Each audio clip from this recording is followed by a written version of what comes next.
Today I'm here to talk about DigitalOcean and Stripe and how does it all work. Really, what this is a discussion on how we use Stripe at DigitalOcean. I'm Bryan Liles. I'm a cloud engineer, tech lead at DigitalOcean. I go by these things in social media on Twitter.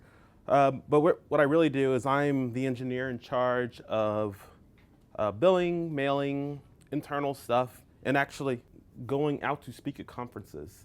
So that's what I do. And mostly for the last few weeks, I've been going around Europe spreading joy about DigitalOcean to anyone who will listen to me.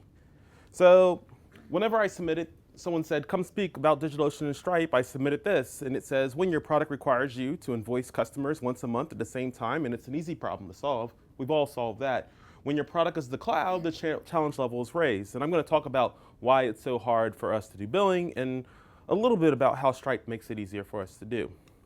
So next section is, why do we bill? If you really need to know why we bill our customers for the services we provide, maybe this is the wrong form of discussion. Down here I have a little disclaimer that this was intentionally left blank because we're not going to talk about why we bill. We're going to talk about that we are billing. So what's our product? We sell things, and the things that we sell droplets. And in DigitalOcean parlance, a droplet is our compute instance. It's our virtual machine. And for a little bit of tech words here, we use Linux, and on top of Linux, we have KVM, and then we have magic mumbo jumbo. We don't use OpenStack, it's all our own cloud. We also charge for backups. People want to use our service, and they want their information to be backed up in some sort of a way. So it takes network resource, compute resources, and storage resources. So we do bill for backups. And we say on our website that we bill for bandwidth. We were building for bandwidth, but we actually don't do that right now. Everybody's in a little bit of a moratorium. But one day we will bill for bandwidth once again. And in the future, we'll also sell other things. To be a cloud, you're going to have more fancy networks. All of our competitors have upped the ante with networking, so we're on that bandwagon as well. And you're going to have storage improvements. A couple of our competitors have really good storage things that you guys know about that I'm not going to name. So what are the challenges with billing? Here's a challenge. Who here works for a startup that sells something online? All right, and for the rest of you in the back, who sells stuff? Right, so we sell access to something. So for our droplets, we actually charge for the uses of our droplets. And I'm not going to convert this to pounds, but basically we do, our smallest unit of compute is a 512 megabyte droplet with 20 gigabytes of space, and we charge $5 a month for that. And we actually charge by the hour. So we're not just charging for a piece of resource, we're actually charging for the amount of time that you use that piece of resource. And this is difficult. So the problem, and I wanted to say this is not negative, this is actually a lesson learned, this is a retrospective on how DigitalOcean did billing. We built our cloud without thinking about billing. Everyone does this, and especially if you're VC backed. They tell you, they say, go build, solve a problem, solve a big problem. But you ask them, well, what do I do about billing your clients? They said, well, don't worry about that right now. Build a product and the money will come in. And that's just like some good commentary on how the world is working right now. But still, we built our cloud without billing. We didn't actually know how to bill for quite a while. So let me go into a little bit of sidebar here. And when I was in college, I was an accounting major. And then I got into computer science, but I did computers since I was a little kid, so I knew I was always going to do it. But I didn't want to do it in school, so I said I'll be an accountant. And I learned something I'm going to share with you guys. So the questions are you a startup? Do you sell things? So I assume you have some sort of SKU. And SKU is basically an item identifier for something you sell. So are you using double entry accounting? And so for all those startups who are that raise their hands, when you're billing, do you even know what double entry accounting is? You're laughing. Most developers do not. Most developers, what they'll do is when they sell something, they'll say, I sold something for $10 or 10 pounds. And they put, I sold something for 10 pounds. And that's fine if you never ever get any returns, you don't do promotions, you don't do discounts, and you don't get chargebacks from your bank or anything like that. So what happens when you have negatives? So we'll just put negatives in there. So what happens is you sold something, but you actually, whenever your accountants come, whenever you get audited every year because you're a fiscally responsible company, You can't tell them what something actually cost. So this is just more my sidebar. If you don't know what double entry accounting is and you're working on billing, you should at least look it up on Wikipedia. The example there is concise enough and you'll actually understand. So back to our talk. The history of billing at DigitalOcean. The first version we wrote a little while ago, over a year ago, was human intervention. When we did billing, it was a thing. There was actually a posse who got up on the night before the first, and they sat down and they said, we're going to do billing. And they did it. And there were scripts, there was buttons, there was voodoo, but it happened, and we were making a little bit of money. We had lots of errors. And the crazy thing is that whenever you start with a small piece of software, and this is for everyone who writes software, when you start with small software, the amount of errors are very relative to the size of your software. The problem with computer science is that there's some theorem somewhere that says that the size of errors in respect to the size of your software does climb linearly with the size of your software. So if you get much bigger software, you will have much bigger errors. And we did get errors. The good thing is that these were not errors that charged someone's account too much. They were just errors of how did this money get into this account and we just don't know. Not a bad thing, but that's a startup. So we started with PayPal, kind of neat. We liked PayPal because PayPal was a good choice for us because guess what? It works almost everywhere in the world. They actually went out of the way and did all the hard work for us. The problem with that is that PayPal works all over the world. Anyone can get a PayPal account. So we found in certain pockets of the world, people would actually get these PayPal accounts, set up these accounts, start Bitcoin mining, and so basically they were making a profit at our detriment. So that was kind of a problem. We still use PayPal, by the way. We added Braintree, and Braintree was good for us. They were actually very good for us. I have few complaints, but they're nothing that would be out of the ordinary for complaints. So, but then we replaced Braintree with Stripe. And I will say, we don't use Stripe, like big Stripe, like all these methods that were talked about earlier. We'd use like a little bit of Stripe, but guess what? It works almost all the time. And when it doesn't work, we know, and that's good. And then we introduced automated clearinghouse. So basically it allows our bigger companies to say that we don't want to do, our spend is many thousands a month and we don't want to give you a credit card. We're going to give you our bank account and you send us an invoice and we'll send you back a PO and we'll reconcile later. So I know I'm talking a lot about a lot of random things, but this is how I feel when I feel about billing. When I started writing this talk, I just sat down and I started typing and I said, I don't know how long I'm going to go. I can go for an hour, but no, I'm not going to go for an hour. I'm going to talk about some crazy little things that have really stuck out to me about billing. So back to this metering. So this is an interesting thing. So in our system, this is what a user looks like. It's coarse around the edges, big user in the middle. Users have more than one droplet. So in Rails parlance, users have many droplets. Droplets have many events. So whenever a droplet is created, an event says create. And then when an event or a droplet is restored or destroyed, it says destroy event. We have over 100 different types of events. So we're a very event-driven system. So that's very important for later. So when we do billing, we have invoices. These are very common words. And I found that whenever we do these things, using real world words is very helpful. So we have an invoice. And we also have invoice items. So whenever you have your invoice, it's just lines that go down, and you can have for how many ever droplets or how many ever backups you have an invoice item. And then what we have is this ledger that I was talking about earlier when I was saying that we have double entry. This is very important. We can actually generate our invoices. We don't create an invoice and then add stuff to that invoice. We actually can generate it, and you can close your ledger at the end of the month, and it's zeroed out. So what you can do is whenever you want to create a new invoice, you just say, hey, give me all the stuff this user did at a particular, with this user's name on it, and everything that's a positive is something that's owed to us. So that's what we're doing here. And this is something that we aren't quite doing yet because this is lessons learned. Right now, our billing system actually knows about droplets. And I hate these words, but high cohesion, low coupling, if you're building microservices, they're really popular right now. So our billing system is very coupled to how we boot droplets. And that's just a small company growing into a very big company very rapidly. learning the lesson that everything can't know about everything else. But we're rebuilding it. So how are we building it now? So for every product that we have, the product will say that I can do units of X. And so for our droplets, for every droplet, it'll just say that in this period of time, this droplet was on for so many hours. And that will go to the meter. And the meter says, well, I know that it said that it used this many units, and it said it's this product, and this costs this amount of money.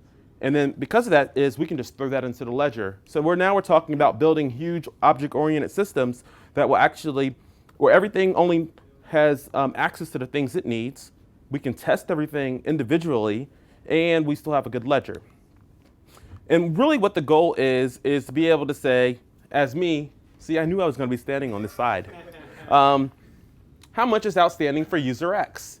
And the invoice, if that's the only thing we're going to talk to, because that's all we care about. I don't care.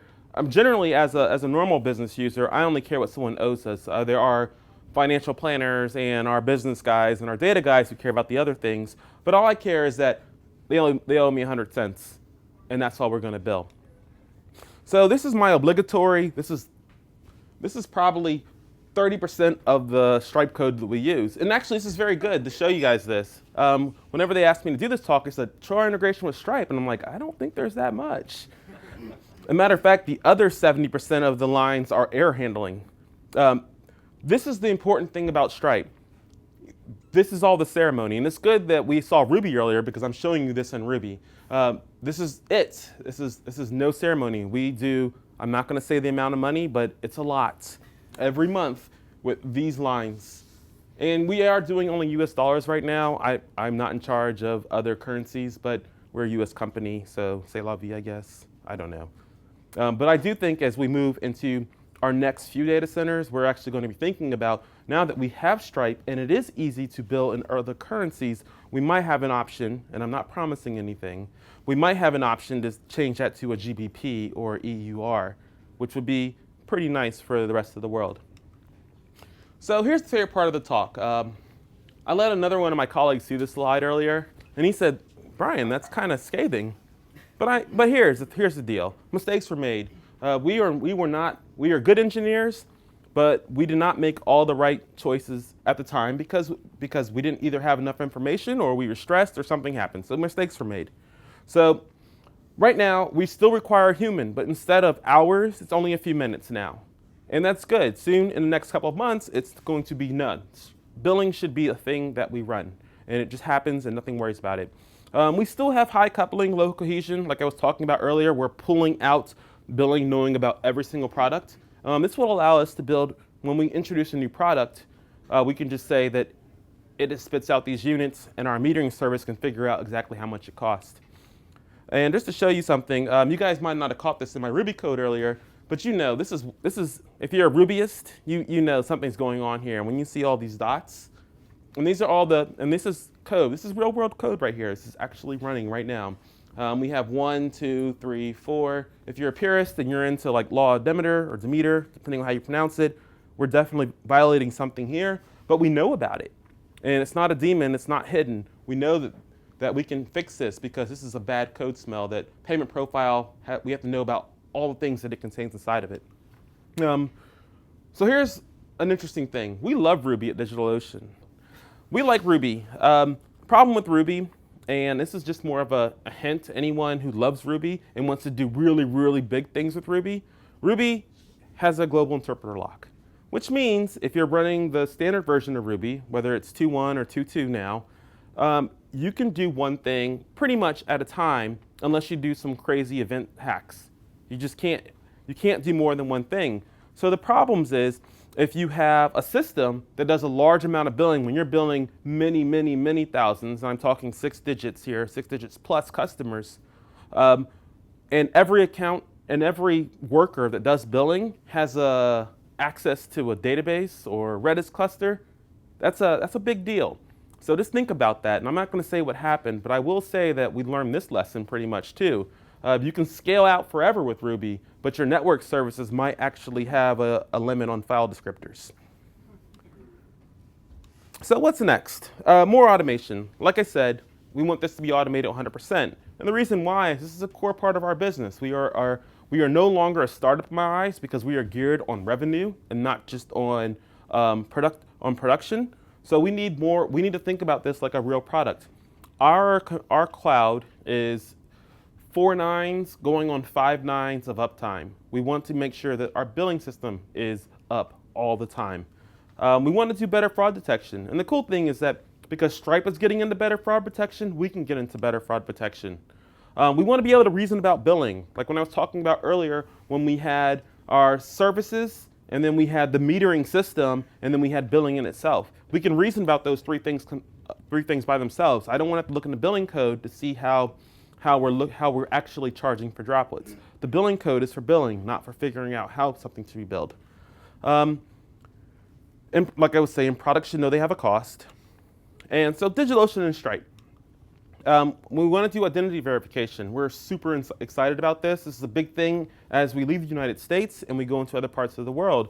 And the good thing is that there's companies here in Europe that are getting really good at doing identity verification. As a matter of fact, I would say that the state of the art is probably on this side of the Atlantic as opposed to our side of the Atlantic. We want to get into daily billing. And every time we do a billing run, I cringe because we go 28 or we go 28 days or 30 days or 31 days, and then we say, hey, Stripe, what's up? We're going to use your API today. And no one has called us on this yet, but I can see our side, and I'm saying, wow, they probably hate us because we do all of our billing on the first of the month. So we want to get into the point where we can actually distribute our load and make sure that we're not doing billing all the time. Or we want to do billing all the time and not just do it on the first of the month. And also that makes us want to think about this in a way, if we're going to run it every day, it better be pretty stable because no one's going to want to stay up every day and every night to maintain this. So I have a few items of parting advice. Stripe is an API. Failures can happen. I know they're sitting here in the front, and this is not negative. This is just the internet.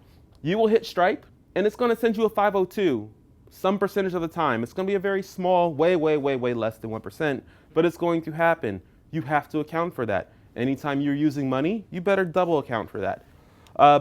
Plan for errors. So realize that once you start making money and you're going to be a profitable, successful company, that your billing app is a product. It's not something you're selling to your customers, but it's something you're selling to your executives and your accounting people. They need this. So you have to treat it as an external product. It has to work all the time. Don't couple your billing service with how your business runs. We did this. And everyone's made this mistake because we never want to architect systems so big that everything is separated out. We'd never get anything done. And we got to the point where we realized, hey, our billing system shouldn't know about every single product we have. Doesn't make sense anymore. If fraud is a concern, and fraud is hard, we have a huge problem with fraud and abuse. Investigate it early because you're going to find out that we can use Stripe to solve some of our problems, but there's other things that we need to do as well. And it is a distraction whenever you're trying to actually get money in the door. This is for people who are watching this on the internet. There's a link. Measure everything. We actually put everything. We have a couple of monitoring systems and actually things for time series, Graphite and OpenTSDB. Use one or the other, but monitor everything. The only time you're going to see problems are over a long period of time, and it's easier to see it whenever you have something like Grafana or Graphite looking through a database. Here's an important one. Think in cents. I guarantee your language, if it's like Ruby, has a decimal. No, it has a decimal abstraction. Don't use it. If you think about it, the lowest common thing you can have across the world pretty much is cents. So whenever you have 1 pound, it's a 100 cents. It's not 1 pound. Think in cents, always, always. Matter of fact, I'll say this again because the Stripe guys are like, yes. Think in cents. You probably aren't an accountant, but guess what? You need to think like one. We make these apps for other people, and we are experts in our domains. But you realizing when you're building something for billing, you need to think like an accountant. And the good thing is that you don't have to be a master accountant. Just actually all you need are like the first 4 days of Accounting 101. That's about it. Don't underestimate the complexity of billing. And one more thing, You know, I have to say this is my obligatory slide. We have a data center in London. I encourage you all to check it out. If you need a reason to check it out, come find me and I can do something for you. Thank you.